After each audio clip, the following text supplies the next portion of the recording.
تہجد کیا ہے؟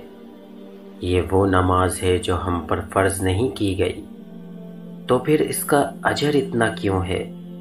آپ نے کبھی یہ سوچا ہے؟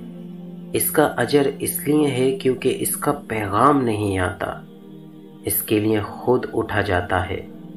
آپ کے دل میں موجود تڑپ آپ کو اٹھاتی ہے، ایسی تڑپ جو گہری نیند سے اٹھا لاتی ہے، جو ہمیں آدھی رات میں اپنے بستر پر سکون سے سونے نہیں دیتی۔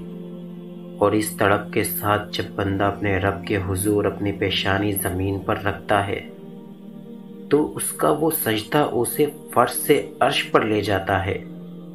اس خدائے بزرگ و برتر کی رحمت اپنے بندے کو اپنے سائے میں لے لیتی ہے۔ بندہ اپنے رب کے سب سے قریب ہوتا ہے۔ اس وقت بندے کا بہایا ہوا آنسو آنکھ سے بہتا ہے اور سکون دل میں اتار دیا جاتا ہے۔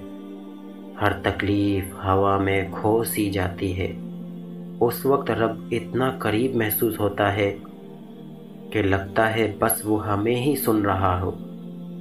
وہ ہمارے اندر ایک ایسا یقین پیدا کر دیتا ہے کہ اس نے ہماری مانگی ہر دعا قبول کر لیا ہو اور ہماری ہر خواہش کو صحیح وقت پر پورا کر دے گا۔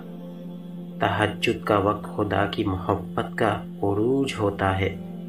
تہجد بہت خاص ہوتی ہے، بہت خاص۔